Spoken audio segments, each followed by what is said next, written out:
اچھا، یہاں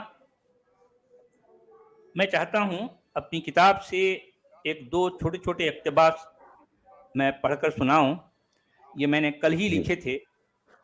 یہ دونوں جی بھی بڑے امپورٹنٹ ہیں. جی سر. ایک تو میں اس کتاب میں یہ بتا رہا ہوں کہ مسلمان یہ کلیم کرتے ہیں کہ بھائی تم کو اگر جو ہے قرآن پر اختلاف ہے، قرآن پر اعتراض ہے، تو ٹھیک ہے اس جیسی کتاب بنا لاؤ. یہ کہتے ہیں نا یہ لوگ اس طرح کا مطلب تانا دیتے ہیں، اس طرح کا کلیم کرتے ہیں. نہیں کرتے ہیں نا؟ جی ہمیشہ کرتے ہیں. ہمیشہ کرتے ہیں، اور ساری دنیا کے مسلمان یہی کرتے ہیں. اچھا، حالانکہ لوگوں نے کبھی بھی اس کو ضروری نہیں سمجھا کہ جو ہے ایک فضول کام کوئی کرے. اب اچھا، شروع میں اسلام کی شروعاتی دور میں شاید کچھ لوگوں نے کیا بھی ہوگا، لیکن مسئلہ یہ ہے کہ مسلمان جو حکمران تھے وہ اس طرح کے لوگوں کو نہ تو انکریج کرتے تھے، اگر کسی نے ایسا کیا ہے تو پھر اس کو مار ڈالتے تھے، اور اس کتاب کو جو قرآن کے مثل، قرآن کے جیسی بنا کے اگر کسی نے لایا ہے تو اس کو جو ہے مٹا دیتے تھے یا اس کو جلا دیتے تھے. ٹھیک ہے، اب دیکھیں یہ 2022 کی بات ہے. 2022 میں ایک جو ہے بڑی غیر معمولی شخصیت ہے. ان کا تعلق ہے کربلا شہر سے. کربلا شہر سب جانتے ہیں، بہت مشہور شہر ہے عراق میں. اچھا، عراق میں جو ہے یہ کربلا شہر سے تعلق رکھنے والے ایک مایہ ناز ادیب، متبحر، فقیہ، جدت پسند مفکر اور معروف عالم دین، ان کا نام ہے محمد علی، اور وہ ان کی کنیت ہے ابو الحسن. ان کی شہرور تالیف، ان کی ایک جو ہے بہت شہرور، یوں تو انہوں نے اور کئی کتابیں لکھی ہیں، لیکن یہ تالیف لاسٹ ایئر ان کی منظر عام پر آئی، لندن سے پرنٹ ہوئی. ٹھیک ہے، لندن سے پرنٹ ہوئی. تو ان کی اس کتاب کا نام ہے القراص، کتاب ما بعد القرآن. یہ وہ کتاب ہے جو ایگزیکٹلی قرآن کے انداز میں لکھی گئی. آپ سمجھ رہے ہیں؟ اور جی اس کو لکھنے والا عرب ہے، مایہ ناز ادیب ہے، متبحر خواجہ معین فقیہ ہے. جی جی سر. یہ سچ والا جی جب اقتباس پڑھنا شروع کرے تو یہ اس کی کٹ نکال لو آپ جگہ پہ وہیں سے. جی سر پلیز. یہ جو ہے تو اصل میں وہ اقتباس ہی پڑھ رہا تھا، تو میں نے یہاں پر ایک انتباہ کی شکل میں ایک اس کا ٹائٹل لگایا ہے اس اقتباس کا، قرآن کے مثل کتاب لے آنے کا چیلنج تو اب ٹوٹ چکا. قرآن کے جیسی کتاب لے آنے کا چیلنج اب ٹوٹ چکا. قرآن یہ چیلنج جو ہے، یا پھر اس طرح کی بات قرآن میں کی جاتی ہے کہ قُلْ لَئِنِ اجْتَمَعَتِ الْإِنسُ وَالْجِنُّ عَلَىٰ أَن يَأْتُوا بِمِثْلِ هَٰذَا الْقُرْآنِ لَا يَأْتُونَ بِمِثْلِهِ وَلَوْ كَانَ بَعْضُهُمْ لِبَعْضٍ ظَهِيرًا. شہر کربلا عراق سے تعلق رکھنے والے مایہ ناز ادیب، متبحر فقیہ، جدت پسند مفکر اور معروف عالم دین محمد علی ابو الحسن کی شہرور تعریف، ان کی شہرور تالیف ہے القراص، کتاب ما بعد القرآن. 285 صفحات پر مشتمل بین الدفتین کی 86 صورتوں میں 3336 آیات بینات پائی جاتی ہیں. یہ کتاب جو اپنی بین الدفتین میں 285 صفحات ہیں ان کے، اور 86 صورتیں ہیں، اور آیات بینات کتنے ہیں؟ 3336. اچھا، یہ کتاب جو ہے لغوی، بیانی، اخلاقی، جمالیاتی، ابلاغی، نظری اور نفع بخشی کے جوہری پیمانوں پر اگر جانچا جائے تو القراس نامی یہ خزینہ قرآن کے بالمقابل کہیں زیادہ کارگر، پرمغز، منشا خیز، سود مند اور قابل فہم ہے۔ اچھا، میری اس کتاب کے اوراق آخرین پر القراس کے چند نمونے پیش خدمت ہے، ضرور معائنہ فرمائیے۔ دیکھیں، اب جو جن کے پاس اب جو ہے جو لوگ یہ کتاب لیں گے، ابھی تو خیر اس میں کچھ اور بھی مجھے ایڈ کرنا ہے، تقریباً 95 صفحات ہو گئے ہیں عبدالحمید صاحب، 95۔ واہ، بہت خوشی کی بات، 95 ہو گئے ہیں جی۔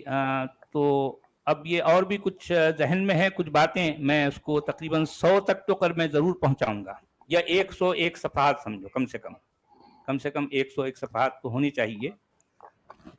تو اس کتاب میں جو ہے میں یعنی یہ جو القراس ہے نا، القراس کے کچھ نمونے جو کہ ایگزیکٹلی قرآن کے جو ہے اسلوب میں لکھی گئی۔ اب دنیا بھر کے مسلمان یہ دعویٰ کرتے آئے کہ نہیں بھائی قرآن جیسا تو کوئی لکھ ہی نہیں سکتا، ارے بھائی اس نے لکھ دیا بھائی۔ اور ظاہر بات ہے یہ للو پنجو ہمارے مفتیاں، ہمارے علماء جو ہے ان کو پتہ کچھ بھی نہیں ہے، یہ کہتے ہیں یار سچ والا نے ایسے کیا۔ ٹھیک ہے بھائی، سچ والا کا کوئی جو ہے کبھی کوئی دعویٰ نہیں ہے کہ وہ کوئی اسکالر ہے، نہیں، سچ والا اسکالر نہیں ہے، سچ والا کوئی اہل زبان بھی نہیں ہے، سچ والا کوئی عرب نہیں ہے، بلکہ سچ والا عجمی الاصل ہے اور جو ہے ایک ادنا سا طالب علم ہے۔ اس کے باوجود سچ والا نے کوشش کی، تو اس پر ہمارے تمام علماء چین بجبی ہو گئے، ان کے جو ہے ان کے اتار چڑھاؤ دیکھنے لائق تھے۔ مگر اب یہاں پر یہ عرب ہیں، یہ عراقی ہیں بھائی، کوئی معمولی شخصیت نہیں ہے، یہ شخص عراق کا رہنے والا ہے، عرب ہے، ٹھیک ہے، اور یہ مایہ ناز عربی ادیب ہے، متبحر فقیہ ہے، جدت پسند مفکر ہے، اور ایک معروف عالم دین ہے۔ یہ اس کی کتاب ہے۔ اب یہاں کیا کریں گے ہمارے علماء، کیا بولیں گے بتائیے؟ حالانکہ اچھا، میں اس کتاب کے بارے میں ایک اور بات بھی کہہ دوں کہ یہ جو صاحب ہیں جنہوں نے یہ کتاب لکھی، وہ اتنے یوں سمجھیے منکسر المزاج ہیں، اتنی عاجزی ہے ان کے مزاج میں، انہوں نے چیلنج نہیں کیا، انہوں نے یہ نہیں کہا کہ میں نے قرآن کے بالمقابل یہ کتاب لکھی، انہوں نے کہا اچھا یہ ابھی بھی مسلمان ہیں، یہ اپنے آپ کو مسلمان بتاتے ہیں۔ ان کا کہنے کا مطلب یہ ہے کہ بھئی اگر قرآن نے یہ چیلنج کیا ہے تو اس کا یہ مطلب نہیں ہے کہ خبردار اے مومنو تم اس چیلنج کو جو ہے نہیں توڑنا، ایسا نہیں کہا، قرآن نے نہیں کہا۔ اور قرآن میں یہ بھی نہیں کہا گیا کہ کوئی جو ہے مان لو اگر کوئی اس جیسی کتاب لانے کی کوشش کرے تو اس کا گردن، اس کا سر جو ہے اڑا دو، ایسا بھی نہیں کہا ہے نا۔ اب یہ فیصلہ لوگ کریں گے کہ یہ کتاب قرآن کے مثل ہے یا نہیں ہے نا، بلکہ میں سمجھتا ہوں کہ یہ کتاب لغوی، بیانی، اخلاقی، جمالیاتی، ابلاغی، نظری اور نفع بخشی کے جوہری پیمانوں پر اگر جانچا جائے تو القراس نامی یہ کتاب یا یہ خزینہ قرآن کے بالمقابل کہیں زیادہ کارگر بھی ہے، پرمغز بھی ہے، منشا خیز بھی ہے، سود مند بھی ہے اور قابل فہم بھی ہے، قرآن سے کہیں زیادہ، ہر لحاظ سے، ہر زاویے سے، ہر جہت سے۔ مگر اب یعنی کیا کریں یار، دنیا کے جو مومنین ہیں ان کو پتہ کچھ بھی نہیں ہے قرآن میں کیا لکھا ہے، لیکن وہ جو ہے ناشتے رہیں گے، نہیں بھی قرآن اللہ کا کلام ہے، قرآن جیسی کوئی کتاب لکھی نہیں سکتا ہے۔ ان کو پتہ کچھ بھی نہیں ہے یار، پتہ کچھ بھی نہیں ہے ان کو، ملاؤں کو نہیں پتا بھی، ہمارے ملا جو ہے جو یعنی مطلب ان کی زندگیاں خالی اس طرح کی باتیں کرتے ہوئے گزر گئے، لیکن پتہ ان کو کچھ بھی نہیں۔ یہ تو عرب ہے بھائی، اب اس کے بارے میں کیا کہیں گے آپ؟ سچ والا کو تو کہتے ہیں نا کہ ایسا ایسا ہے، لیکن اس کے بارے میں کیا کہیں گے آپ؟ اچھا، اور ایک بات ہے جو اس کا میں نے ایک عنوان لگایا ہے، ایک اور اقتباس، اس کا عنوان ہے مخطوطات صنعاء قرآن کے دعوی محفوظیت پر گویا ضرب قاضی ہیں۔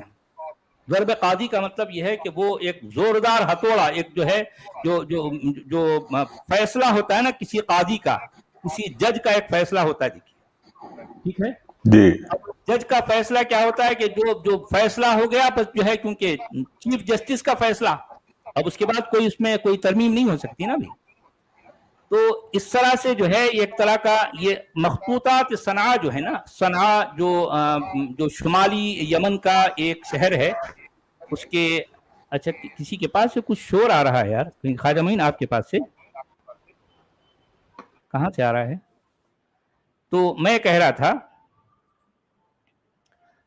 مخطوطات صنعاء سے مراد یہ ہے کہ صنعاء جو کہ شمالی یمن کا ایک شہر ہے، اس میں ایک بہت بڑی مسجد ہے، اس مسجد کا نام ہے الجامع الکبیر. یہ کافی پرانی مسجد ہے، بہت پرانی، تو کہا جاتا ہو سکتا ہے کہ یہ جو ہے 1000 سال سے بھی زیادہ پرانی مسجد ہے. اچھا، اس مسجد کے ایک طرف تہخانے میں ایک بہت بڑا مکتبہ، بہت بڑا کتب خانہ یا لائبریری ہوا کرتی تھی کسی زمانے میں. اچھا، وہ زمانے میں لائبریری تھی اور جو ہے اس کے کافی عرصے تک جو ہے بربرا لوگوں کو کسی زمانے میں وہ تھی، اور پھر جو ہے کسی وجہ سے اس کو بند کر دیا گیا، کوئی نہ کوئی حالات تھے ہوئے ہوں گے. تو اس کے بعد لوگوں کو پتہ ہی نہیں تھا کہ یہ اس کے نیچے کیا ہے، یعنی جس مسجد میں وہ روزانہ نماز پڑھ رہے ہیں، کافی بڑی مسجد ہے، اس کے نیچے بھی کوئی تہخانہ ہے اور پھر اس کے نیچے جو ہے یہ سب کچھ. تو کسی وجہ سے جب پتا چلا کہ یار جو ہے اس کے نیچے تہخانہ ہے، پھر کچھ لوگوں نے اس کو کھولا، اندر دیکھا تو کیا ہے، یعنی غیر معمولی انداز میں کیا کیا دنیا کی کتابیں اندر رکھی ہوئی ہیں، لیکن اتنے بے ڈھنگے طریقے سے کہ ہزاروں کی تعداد میں کتابیں ہیں. اور ظاہر بات ہے وہ کتابیں کوئی آج کے پرنٹنگ پریس کی پرنٹ کی ہوئی مان لو کسی لائبریری میں ہوتی ہے نا بھائی، آج کی لائبریری میں کتابوں کی جو ہے اگر دیکھا جائے تو اس کی ویلیو نہیں ہوتی کیونکہ پرنٹڈ ہیں. لیکن الجامع الکبیر کے تہخانے میں جو کتابیں ہیں وہ ساری کی ساری مخطوط ہیں، ہاتھ کی لکھی ہوئی ہیں، اور یہ اس زمانے کی لکھی ہوئی ہیں جس وقت ابھی کاغذ بھی ان کو نصیب نہیں تھا. بہت ساری کتابیں چمڑے پر لکھی ہوئی ہیں، آپ سمجھے؟ اچھا، اب یہ دیکھیے کہ یہ کتابوں کا اتنا بڑا ذخیرہ، وہ بیچارے یمنیوں کو پتہ ہی نہیں ہے اس کی کیا ویلیو ہے، اس میں کیا ہے، کب کا ہے، کچھ بھی نہیں معلوم، کچھ بھی نہیں معلوم. تو یہ دفینہ یا پھر یہ ذخیرہ 1972 میں یہ دریافت کیا گیا. کسی طرح سے لوگوں کو پتا چلا، اس کے بعد جو ہے وہ اس کو کھول کے کر کے اندر سے دیکھے تو کیا ہے، ساری چیزیں اس میں جو ہے نظر آئیں. تو اس کے کافی کئی سالوں تک جو ہے وہ یہی سوچ رہے تھے کہ اس کا کیا کرنا ہے، یہ کب کا ہے. مسلمانوں میں تو کوئی ایسا ماہر ہے نہیں کہ جس کو جانچ سکے، پرکھ سکے یہ کیا ہے، کب کا ہے، کس کو بھی نہیں معلوم. اور ان میں تو یمنی لوگ تو اور بھی گئے گزرے، بہت ہی بیکورڈ ہے معاملہ ان کا. تو اسی وجہ سے یہ لوگ، وہ جرمن کے جو ہے کچھ ایکسپرٹ ہیں، ان تک یہ بات پہنچی. تو یہ جرمن کچھ ایکسپرٹ پھر باقاعدہ یہ صنعاء کا جو ہے دورے پر آئے. تو انہوں نے یہ ساری چیزوں کا جب معائنہ کیا، جب اس کو چیک کیا، تو ان کا ابھی تو خیر صرف یعنی ظاہری طور پر دیکھ کر ان کو لگا کہ یہ معاملہ جو ہے کوئی آسان نہیں ہے، یہ بہت بہت قیمتی ذخیرہ ہے.